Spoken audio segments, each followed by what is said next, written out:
Hello दोस्तों, welcome to my class. दोस्तों, आज हम पढ़ेंगे आयन इलेक्ट्रॉन विधि द्वारा समीकरण को संतुलित करना। हमने अपने पिछले वीडियो में आयन इलेक्ट्रॉन विधि को किस नियम के द्वारा संतुलित करते हैं ये आपको बता दिया था। तो आप पहले वहां पे जाके इन नियमों को पढ़ लीजिए ताकि आपको ये आयन इलेक्ट्रॉन विधि सही से समझ में आ जाए। ठीक है, अब ये दो माध्यमों की जो आयन इलेक्ट्रॉन विधि है वो ज्यादा इम्पोर्टेंट है, अम्लीय माध्यम और क्षारीय माध्यम।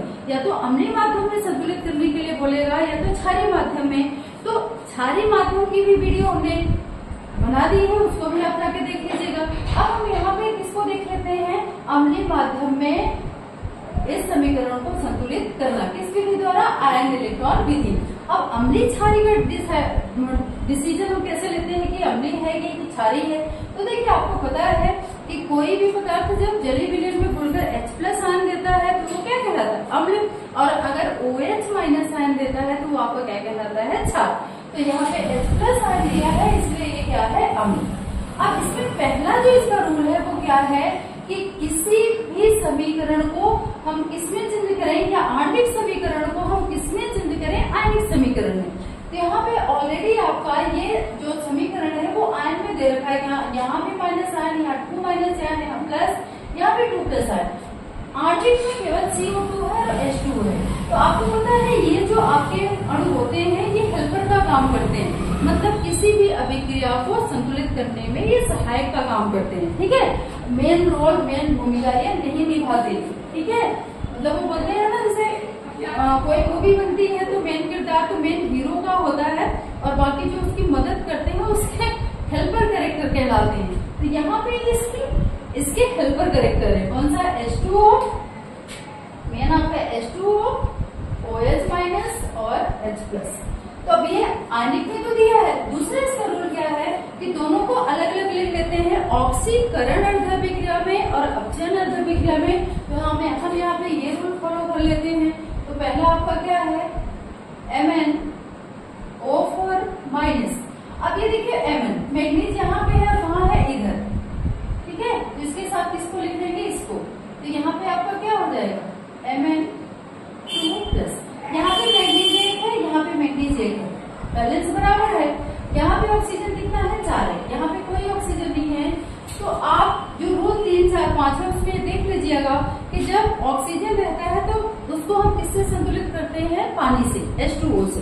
तो यहाँ पे हम क्या जोड़ देंगे, +H2O। अब यहाँ पे देखिए ऑक्सीजन 4 है, ठीक है, और यहाँ पे आपका ऑक्सीजन कितना है, 1। तो यहाँ पे हम क्या जोड़ देंगे, 4। तो 4 ऑक्सीजन हो गई। अब देखिए हाइड्रोजन का बैलेंस गड़बड़ा गया।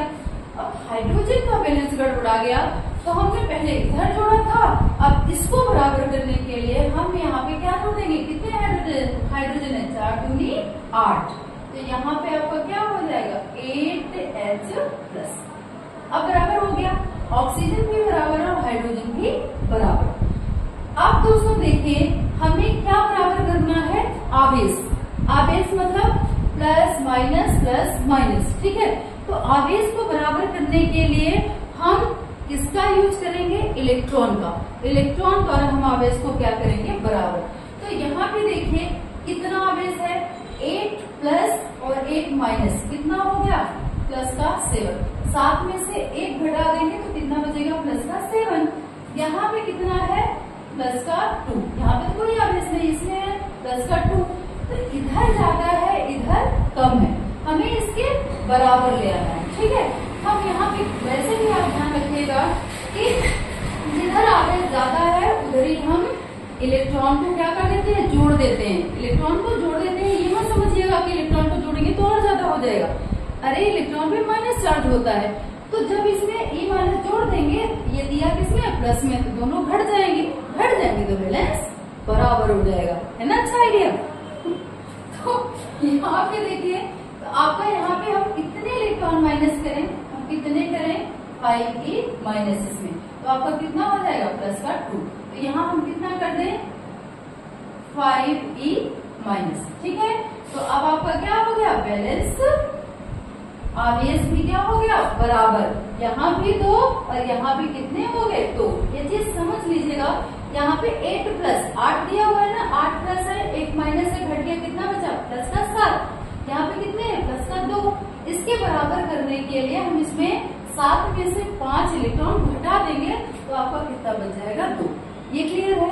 अब दूसरी देखिए डाइक्रोमेट, डाइक्रोमेट C2O4 2-। यहाँ पे इसको किसके साथ जोड़ेंगे, कहाँ दिख रही है कार्बन, ये, तो यहाँ पे आपका क्या हो गया CO2, मतलब जिसके साथ इसका जोड़ा बनाएंगे तो वो ये अभिकारक हो गया, उत्पाद हो गया, तो उत्पाद में वही आपका परमाणु कहीं न कहीं होना चाहिए, तभी हम इसको लिखेंगे यहाँ पे। अब C2O4 2- CO2, अब आपको पता है यहाँ कार्बन 2 है, यहाँ कार्बन 1 है, तो यहाँ क्या लगा लें 2। अब फिर से वही दिक्कत नहीं, यहाँ पे तो कोई दिक्कत नहीं, कार्बन 2 हो गए, ऑक्सीजन में क्या हो गई 2 दूनी 4। अब आवेश देख लेते हैं। आवेश दोस्तों यहाँ पे कितना है -2 और यहाँ पे क्या है 0। आपको पता है कि -2 से शून्य कैसा होता है, बड़ा, तो इलेक्ट्रॉन हम कहाँ जोड़ेंगे, इधर, ठीक है। तो कितने इलेक्ट्रॉन जोड़ देंगे, 2, कम है, तो यहाँ पे क्या हो जाएगा 2e-, तो यहाँ पे -2 और यहाँ पे क्या हो गया -2, दोनों तरफ क्या हो गए बराबर, ठीक है। अब इसको मिटा लो, फिर आप कंफ्यूज हो गए, ये तो समझाने के लिए था। अब दोनों का दोस्तों क्या करेंगे, इलेक्ट्रॉन बराबर, इधर भी और इधर भी, तो हम ऐसी संख्या से मल्टीप्लाई करेंगे जिससे दोनों तरफ के इलेक्ट्रॉन आपके क्या हो जाए बराबर। तो यहाँ पे हम किससे गुणा करें, यहाँ पे हम कर दें किससे 5 से, ठीक है, तो 5 दूनी 10, यहाँ पे हम किससे कर दें गुणा 2 से, ठीक है, तो ये आपको बराबर हो जाएगा। तो यहाँ पे देखो, नहीं पहले इसको ऐसे लिख लेते हैं, तो यहाँ पे आपका पहला वाला क्या गुणा किए, तो 5 दूनी 10e- प्लस 16H प्लस यहाँ पे 2 से गुणा करेंगे तो 2MnO4-, यहाँ पे 2 से गुणा करेंगे 2Mn2 प्लस 4 दूनी 8 H2O, ये हो गया।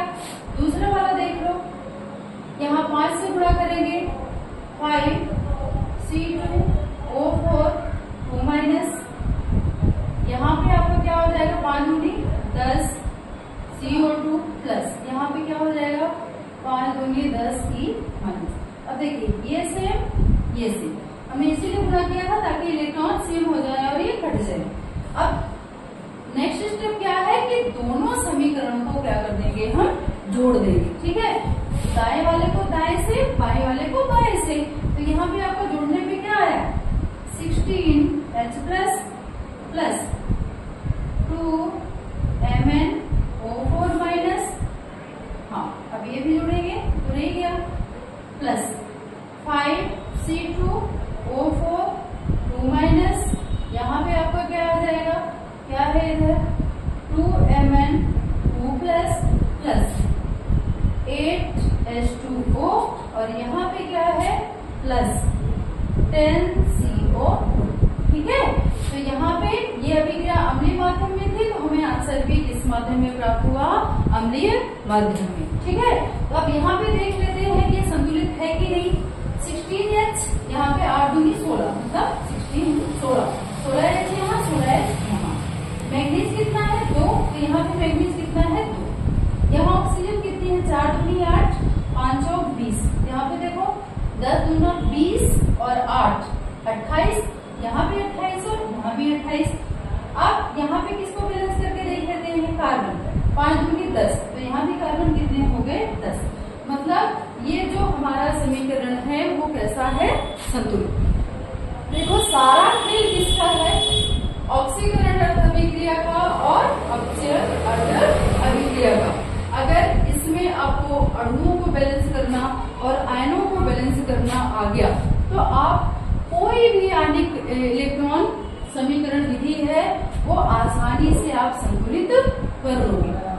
थोड़ी सी प्रैक्टिस की जरूरत है, ठीक है, देखो प्रैक्टिस करने से ही सब कुछ होता है, ठीक है। तो जब आप इसकी थोड़ी सी प्रैक्टिस करोगे ना तो ये बिल्कुल दिमाग में फिट हो जाएगी, फिर नहीं निकलेगी, ठीक है। तो ये इसकी थोड़ी प्रैक्टिस कर लो, कैसे क्या किसको संतुलित करना है, ठीक है। अब ये दिमाग में बैठा लो कि आपका अगर ऑक्सीजन को संतुलित करना है तो H2O लगाएंगे, हाइड्रोजन को संतुलित करना है तो H+ लगाएंगे, इलेक्ट्रॉन आवेश को संतुलित करना है तो वहां पे हम किसको प्लस माइनस करेंगे, इलेक्ट्रॉन। ठीक है, तो ये अगर आपको क्लियर है तो ये चीज आप करोगे। एक चीज और, जो आपका अगर ये इसमें दिया हो क्षारीय माध्यम में, तो हमने अपने वीडियो में इसको समझा दिया है, उसको भी देख लीजिएगा। और वैसे भी मैं बता देती हूँ कि अगर मान लो ये क्षारीय माध्यम में दिया है और यहाँ पे अम्लीय माध्यम में समीकरण प्राप्त होता है, तो जितने अम्ल दिए हैं उतने ही क्षार हम अभिकारक में भी जोड़ देंगे, उत्पाद में भी जोड़ देंगे, तो हमें क्या प्राप्त हो जाएगा, क्षारीय माध्यम में आयन इलेक्ट्रॉन समीकरण, संतुलित समीकरण। दोस्तों मैंने कोशिश की है कि आपको ये आयन इलेक्ट्रॉन विधि सही से समझा पाऊं। अगर आपको वीडियो अच्छी लगती है तो वीडियो को लाइक करना ना भूलें। अगर मर्जी हो दोस्तों तो सब्सक्राइब भी कर दीजिएगा। Thank you.